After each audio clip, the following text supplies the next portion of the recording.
আসসালামু আলাইকুম রহমতুল্লাহি অবরাকাতুহু মাগফিরাহ। সম্মানিত সুদী, শুরু হচ্ছে ধারাবাহিক তাফসির সূরা আহজাবের 53 নং আয়াতে কারিমা থেকে। আউযু বিল্লাহি মিনাশ শাইতানির রাজীম।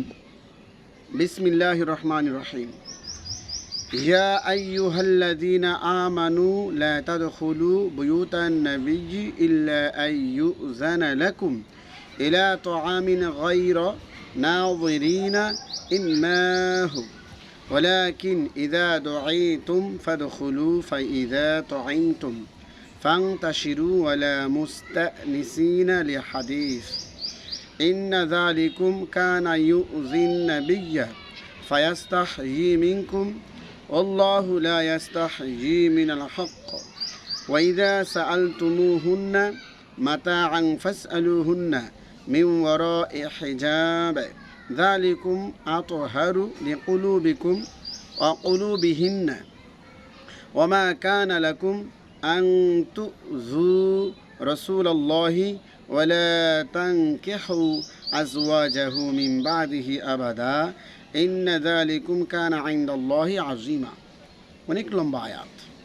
আল্লাহ তাআলা বলেন, হে ঈমানদারগণ, তোমরা অনুমতি ব্যতিরেকে নবীর ঘরে প্রবেশ করবে না এবং খাদ্য পাক সমাপ্ত হওয়া পর্যন্ত অপেক্ষা করো, বরং যখন তোমাদেরকে ডাকা হবে তখন তোমরা প্রবেশ করবে।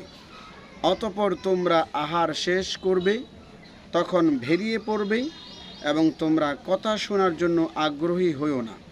অর্থাৎ রাসূলের ঘরে রাসূলের বিবি এরা কথা বলবে, তোমরা এই কথা শোনার জন্য আগ্রহ হইও না।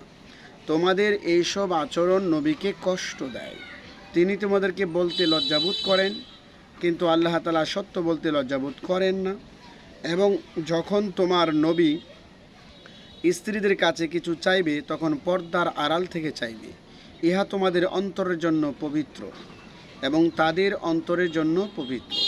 তোমাদের পক্ষে রাসূলকে কষ্ট দেয়া সমীচীন নয় এবং তার ইন্তেকালের পর কশ্চিন কালেও তার স্ত্রীদেরকে বিবাহ করবে না।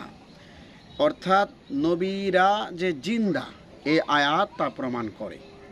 নবীর ইন্তেকাল করার পরেও স্ত্রীদেরকে বিবাহ করা উম্মতের জন্য হারাম। সুবহানাল্লাহ। নিশ্চয়ই তোমাদের এই ধরনের কাজ আল্লাহর কাছে গুরুতর অপরাধ। এই আয়াতের ব্যাখ্যা হচ্ছে, সাহাবায়ে কেরাম যারা রাসূলের ঘরে খেত, বাড়িঘর ছিল না, বিশেষ করে আসহাবে সুফা, আরও অন্য সাহাবি যারা দুর্বল সাহাবি, এরা তো নবীর স্ত্রীর সাথে কথা বলতেন, সাহাবিরা কান পেতে শুনতে আল্লাহ তাআলা নিষেধ করেছেন। আর খাবার পাক করার আগে নবীর ঘর থেকে ডাকার আগে প্রবেশ করতে নিষেধ করেছেন। অর্থাৎ নবীর স্ত্রী খাবার পাকাচ্ছেন, স্বামী স্ত্রী কত রঙের চলাচলছেন, তোমরা সাহাবীরা গিয়া ওখানে ডিস্টার্ব করবে না। যখন খাবারের সময় হবে, ডাকা হবে, তখন তোমরা যাবে, এর আগে যাবে না। নবীর ঘরে অনুমতি ছাড়া যাওয়া জায়েজ নাই। এমনকি নবী ইন্তেকালের সময় আজরাইল নবীর কাছে অনুমতি ছাড়া আসতে পারে নাই। সুবহানাল্লাহ। ইন তুবদু শাইআন আও তুখফুহু ফাইনাল্লাহা কানা বিকুল্লি শাইইন আলিমা। তোমরা যদি কোনো কিছু প্রকাশ করো অথবা গোপন করো, তবে নিশ্চয়ই আল্লাহ সর্ববিষয় অবগত আছেন। আল্লাহ রাসূলের ইন্তেকালের পরে যারা আয়েশা সিদ্দিকা রাদিয়াল্লাহু আনহাকে বিবাহ করার ইচ্ছা প্রকাশ করেছিলেন, তা মনে মনে হোক কিংবা প্রকাশ্যে হোক, আল্লাহ তাআলা সর্ববিষয় সম্পর্কে অবগত আছেন। অর্থাৎ নবীজি ইন্তেকাল করার পর আম্মাজান আয়েশা রাদিয়াল্লাহু আনহার বয়স তো কমই ছিল। এই জন্য অনেকেই আম্মাজান আয়েশা রাদিয়াল্লাহু আনহাকে বিবাহ করার জন্য মনে মনে ভাবছিলেন। তা আল্লাহ তাআলা বলছেন, তোমাদের মনের কথা আমি জানি, তোমাদের জন্য এটা হারাম করা হয়েছে। সুবহানাল্লাহ। লা জুনাহা আলাইহিন্না ফি আবাইহিন্না ওয়ালা আবনাইহিন্না ওয়ালা ইখওয়ানিহিন্না ওয়ালা আবনাই ইখওয়ানিহিন্না ওয়ালা আবনাই আখওয়াতিহিন্না ওয়ালা নিসাইহিন্না ওয়ালা মা মালাকাত আইমানুহুন্না ওয়াত্তাকিনাল্লাহ ইন্নাল্লাহা কানা আলা কুল্লি শাইইন শাহিদা। নবীর স্ত্রীদের পর্দা পালন না করা অপরাধ হবে না। তাদের পিতাদের ব্যাপারে, সন্তানদের ব্যাপারে, ভাইদের ব্যাপারে পর্দা যদি পালন না করে গুনাহ হবে না। ভাইয়ের ছেলেদের ব্যাপারে, বোনদের ছেলেদের ব্যাপারে এবং স্বধর্মীয় নারীদের ব্যাপারে এবং অধিকারভুক্ত দাসীদের ব্যাপারে আল্লাহকে ভয় করুন, নিশ্চয়ই আল্লাহ তাআলা সব কিছুর দর্শক। অর্থাৎ নবীজির স্ত্রীরা, আমাদের আম্মারা, যাদের সাথে পর্দা না করলেও চলবে, এই বিষয়গুলো আল্লাহ তাআলা এখানে উল্লেখ করেছে। এরপরে আল্লাহ রব্বুল আলামিন কত সুন্দর এবং চমৎকার করে উল্লেখ করেছেন নবীর দরুদ শরীফ ও সম্মানের কথা। ইন্নাল্লাহ ওয়া মালাইকাতাহু ইউসাল্লুনা আলান নবী ইয়া আইয়ুহাল্লাযীনা আমানু সাল্লু আলাইহি ওয়া সাল্লিমু তাসলিমা। নিশ্চয়ই আল্লাহ তাআলা এবং তার ফেরেশতাগণ নবীজির উপরে দরুদ সালাম প্রেরণ করতে থাকেন। হে ঈমানদারগণ, তোমরা নবীর উপরে দরুদ সালাম প্রেরণ করতে থাকো। অর্থাৎ আমাদের নবী সাল্লাল্লাহু আলাইহি ওয়াসাল্লাম, মুহাম্মদ সাল্লাল্লাহু আলাইহি ওয়াসাল্লামের উপরে দরুদ সালাম আল্লাহ পড়েন, ফেরেশতারা পড়েন, আমাদেরকে আদেশ করেছেন। এখন আমরাও নবীর উপরে দরুদ শরীফ করতে হবে। আল্লাহ তাআলা আমাদের বোঝার তৌফিক দান করুন। এরপরে আল্লাহ রাব্বুল আলামিন 56 নম্বর আয়াত তো গেল, 57 নম্বর আয়াতে মুমিনদের কথা বলা হয়েছে। ইন্নাল্লাযীনা ইউযুনাল্লাহা ওয়া রাসূলাহু লাআনাহুমুল্লাহু ফিদ দুনিয়া ওয়াল আখিরাহ ওয়া আ'আদ্দা লাহুম আযাবাম মুহিনা। নিশ্চয়ই যারা আল্লাহ এবং তার রাসূলকে কষ্ট দেয়, অর্থাৎ নবীকে যারা কষ্ট দেয়, আল্লাহকে যারা নবীকে কষ্ট দেওয়ার মাধ্যমে কষ্ট দেয়, তাদের উপরে দুনিয়ায় ও আখিরাতে আল্লাহ তাআলার পক্ষ থেকে অভিশাপ আল্লাহ তাআলা তাদের জন্য অপমানজনক শাস্তি প্রস্তুত রেখেছেন। অর্থাৎ আল্লাহ তাআলাকে তো সরাসরি আমাদের কষ্ট দেওয়ার ক্ষমতা নেই, রাসূলের কথা অমান্য করলেই আল্লাহ তাআলা কষ্ট পায়। রাসূলকে অস্বীকার করার মাধ্যমে যারা আল্লাহ তাআলাকে কষ্ট দেয়, আল্লাহ এবং রাসূলকে যারা কষ্ট দেয়, তাদের দুনিয়া আখিরাত সব ধ্বংস হয়ে যাবে। এরপরে আল্লাহ তাআলা 58 নম্বর আয়াতে বলেন, ওয়াল্লাযীনা ইউযুনাল মুমিনিনা ওয়াল মুমিনাত বিগাইরি মাকতাসাবু ফাকাদ ইহতামালু বুহতানা ওয়া ইসমান মুবিনা। নিশ্চয় যারা বিশ্বাসী পুরুষ, ঈমানদার পুরুষ এবং ঈমানদার নারীদেরকে এমন বিষয় কষ্ট দেয় যা তারা করেনি, তবে নিশ্চয়ই তারা মিথ্যা অপবাদ এবং স্পষ্ট পাপের বোঝা বহন করবে। ইসমাম মুবিনা, বড় পাপের বোঝা বহন করল। মুতাকিল বলেন, আয়াতটি আলী ইবনে আবি তালিবের শানে অবতীর্ণ হয়েছে। তাকে মুশরিকরা কষ্ট দিত, গালি দিত। কতক তাফসীরকারকরা বলেন, আয়াতটি আয়েশা সিদ্দিকা রাদিয়াল্লাহু আনহার শানে অবতীর্ণ হয়েছে। তার বিরুদ্ধে মুনাফিকরা মিথ্যা অপবাদ দিয়েছিল। দহাক ও কালবি বলেন, একদল জেনাকারীদের শানে আয়াতটি নাজিল হয়েছে। বিভিন্ন মত। এর মূল ব্যাখ্যা হচ্ছে, আল্লাহ তাআলা যে আয়াতে বলেছেন যে মুমিন নারীকে এবং পুরুষকে যারা অপবাদ দেয়, তারা স্পষ্ট গুনাহের বোঝা মাথায় নিয়ে চলছে, বড় অপরাধ।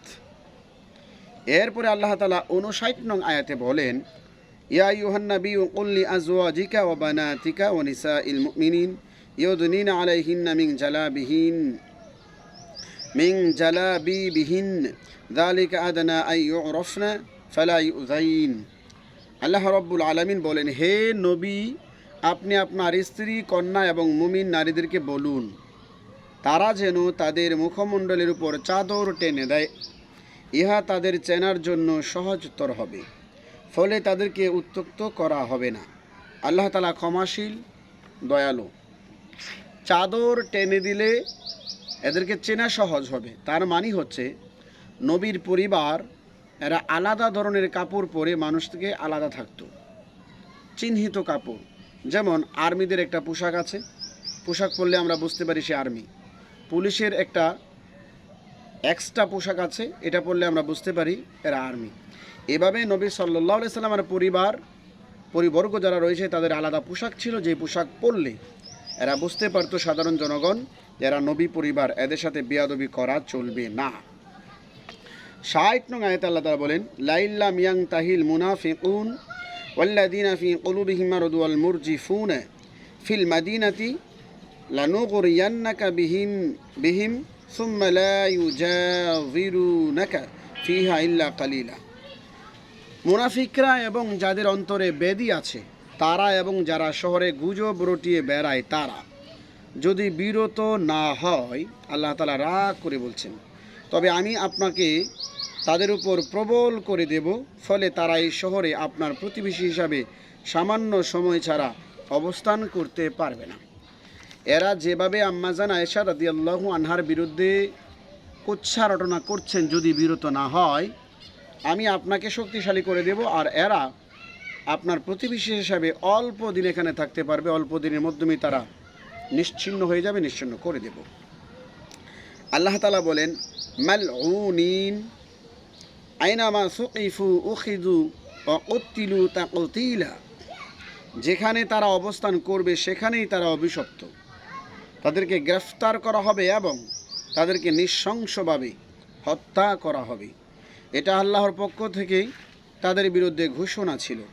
মুনাফিক এবং ব্যাধিগ্রস্তরা এবং দুর্নাম রটনাকারীরা ধূর্ত হবে এবং তাদেরকে নৃশংসভাবে হত্যা করা হবে।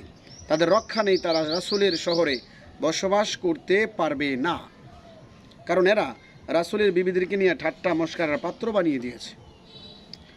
সুন্নাতাল্লাহি ফিল্লাযীনা খালাউ মিন ক্বাবল ওয়া লান তাজিদা লিসুন্নাতিল্লাহি তাবদীলা, যারা এর আগে চলে গেছে তাদের ব্যাপারেও আল্লাহ এ কর্ম দ্বারা বহাল ছিল।